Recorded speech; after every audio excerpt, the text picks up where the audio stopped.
I hope that can see me well. All I can see is the point of the camera.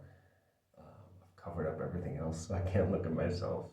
And yeah, I still have to be quiet because just stay a little closer.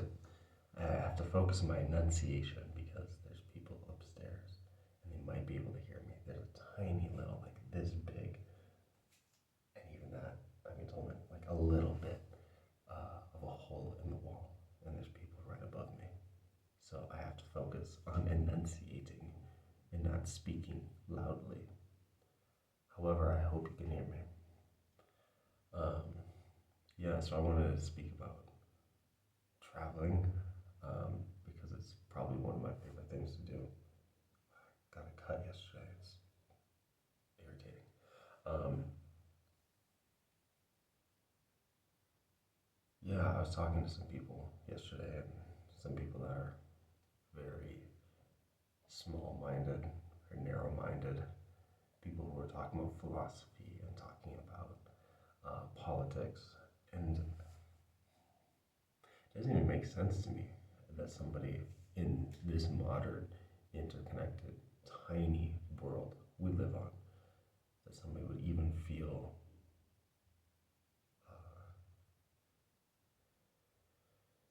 I don't know that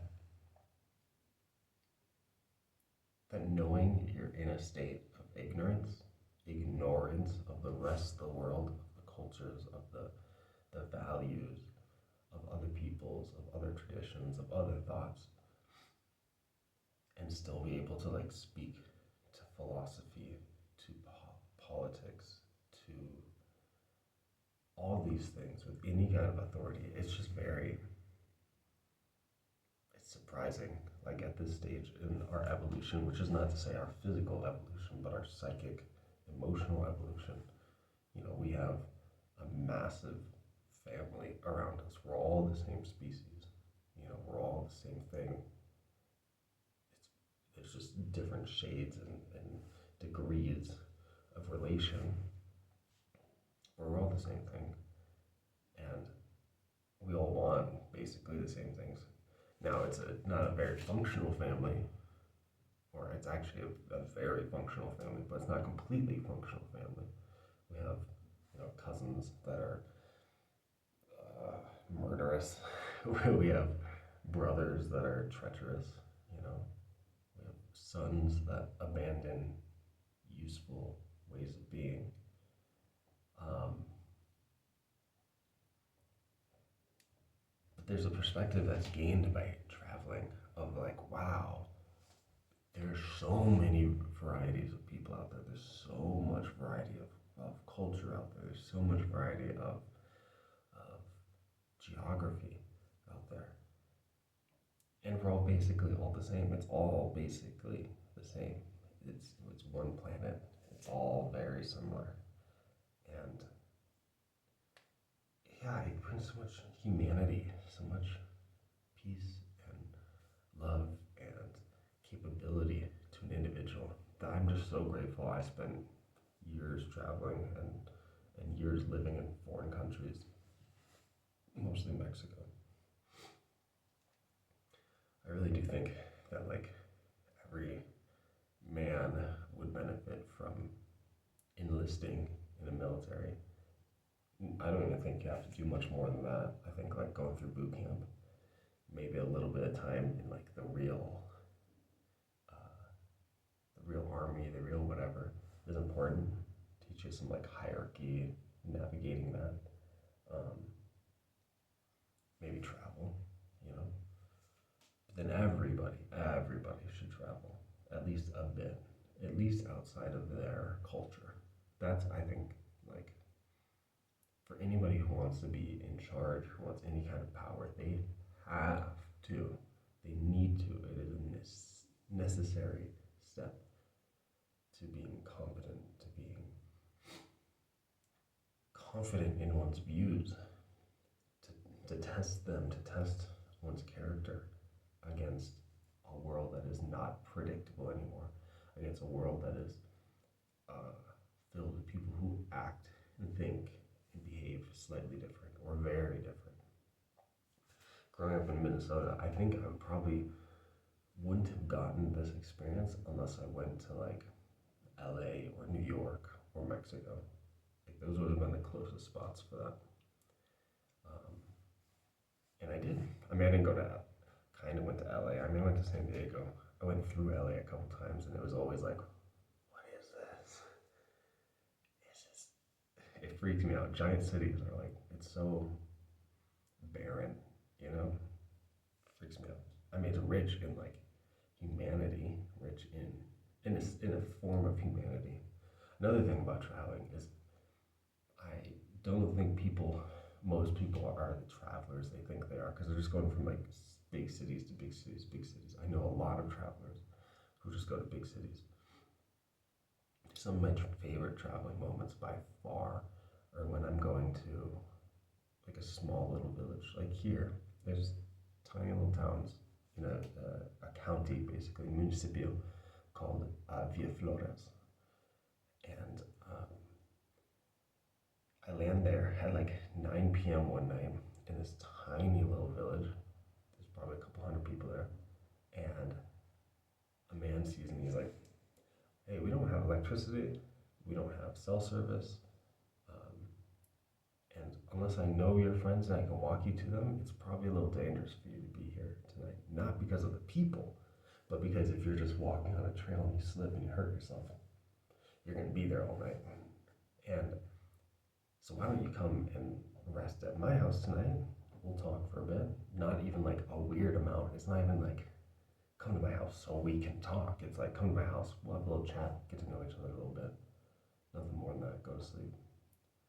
Next day, after we talked, we learned that he knew a friend that I was going to go see. No surprises, tiny little village.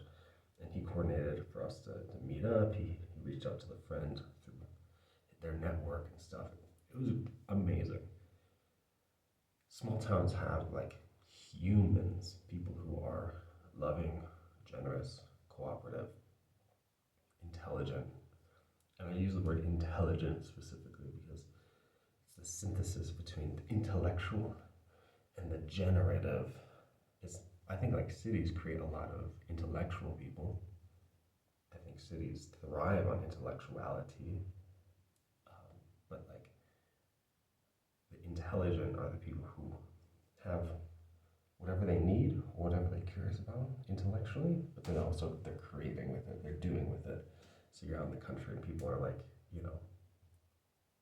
fixing all their motors, they're fixing their houses, they're creating the things they want in their environment, and they're doing it with their hands, they're doing it with their minds, with some support from their neighbors maybe. And traveling, I mean, I grew up around that wasn't a surprise, but it was a surprise re-exposing myself to it in a different country, seeing how they did it there. Where I'm from, in late fall, you would never find a farmer on a hammock all day just eating bananas and laughing away his time because he's got to work. Plain and simple, he has winter coming, he has to work. And then here I'm traveling through this tiny little area, and I sit down and have like an hour and a half conversation because time doesn't really exist to these people, or if it does, it's not the like highly segmented. I have this time, and then this time is for this. It's like whatever, we're just hanging out, having this conversation with this guy who's just sitting on a hammock, having a good time. Even that perspective of like being around country people, I grew up around it, but now I was exposed to a new flavor. I think everybody should travel. Everybody should experience different flavors of life because you can't talk philosophy, you can't talk politics, you can't talk with any kind of authority on the human condition or on like the far-reaching politics of a country on the other side of the world doing something, unless you have at least some exposure to the alternatives of culture. Yeah, I just talk to a lot of ignorant people a lot of my interests align very closely with the interests of ignorant people, which is fine. I like being in the role of like not correcting, not reprimanding, not whatever, but enlightening. Like, okay, I get why you say that, but have you thought about this? I get why you're saying this, and it's very hateful, it's very ignorant, it's very whatever. Do you have experience with that? And usually the answer is no. Okay. I mean, that's what I'm aiming for. I'm aiming for questions that the answer is probably a no. Like, okay, well then, why don't you read this? Why don't you experience this? Why don't you speak to that? And why don't you? Because otherwise, you're speaking from a state of ignorance, which is fine in a sense, but like, you're immediately discounting yourself as any kind of philosophical, political, whatever authority, immediately and completely, if you ask me, outside of the most theoretical of philosophy, like the train tracks. You know, you don't need to experience philosophy or cultures and whatever to know like you have to, what your decision would be if you're pulling the